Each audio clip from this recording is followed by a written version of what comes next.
qütb parıltılarının necə əmələ gəlməsini paylaşacağım. Bu videosuz qütb parıltılarının izahını paylaşmaq istəmədim. Gəlin ilk öncə bu videoya bir diqqətlə baxaq. Və hadisə necə baş verir onu deyək. Günəş küləyi qasırğa şəklində yerin atmosferinə daxil olur və yerin maqnitosfer sahəsi ilə qarşılıqlı təsir nəticəsində maqnit qasırğalar yaranır. Maqnit qasırğalarda həm də qütb parıltılarının yaranmasına səbəb olurlar. Qütb parıltısı günəş küləyinin elektrik yüklü hissəciklərinin yerin atmosferinin yuxarı hissəsindən toqquşması nəticəsində əmələ gəlir və bu hadisə qütb ətrafı enliklərdə ionosfer qatında müşahidə edilmiş olur. İndi gəlin bu videoya baxanda dediyimiz cümlələrin daha aydın nə mənaya gəldiyini görəcəyik. Başlayaq.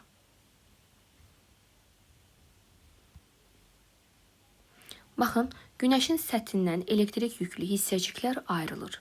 Gəlir, yer atmosferinə daxil olur. Yer atmosferinə daxil olanda yerin maqnitosfer təbəqəsi ilə toqquşur. Baxın, yerin ətrafında. Bu toqquşma nəticəsində qırılmalar baş verir və qütblərdə, qütb ətrafında qütb parıltıları yaranır.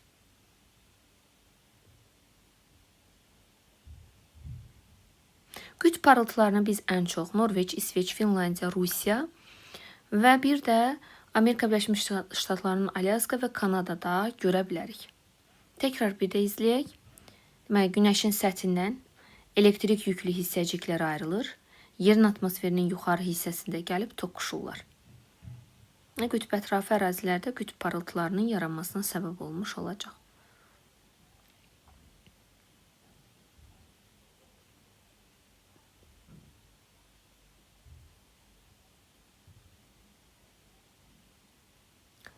Belə, qütb parıltılarının izahı bu video ilə daha aydın, daha dəqiq, daha qəşəng görsənir. İndi 10-cu sinif dərsliyində verilmiş bir dənə şəklə baxacağıq. Gəlin ona baxaq. Baxın bu şəkil.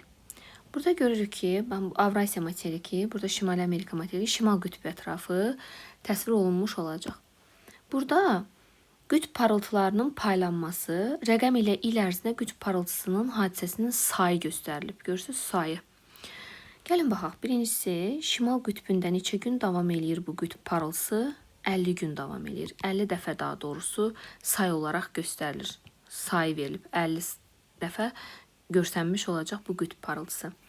Say olaraq, baxın, bu 90 dərəcə şimal qütbü. Daha sonra bu hansı paralel olur? 80 dərəcə. 80 dərəcədən neçə dəfə biz qütb parıltısı müşahidə edəcəyik bir ilin içərisində? 150 dəfə.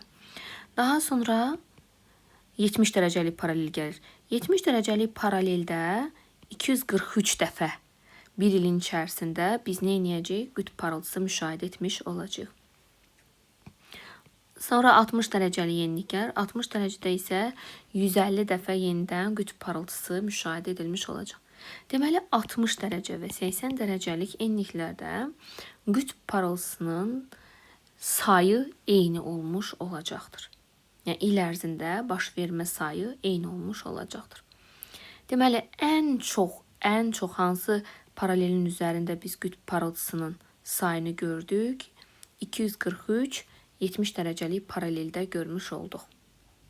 Belə, burada da qeyd verilibdir. Şimal maqnit qütbü 1831-ci ildə John Ross, Cənub maqnit qütbü isə 1841-ci ildə James Ross tərəfindən kəşf olunmuş olacaqdır. Belə, sağ olun, hələlik.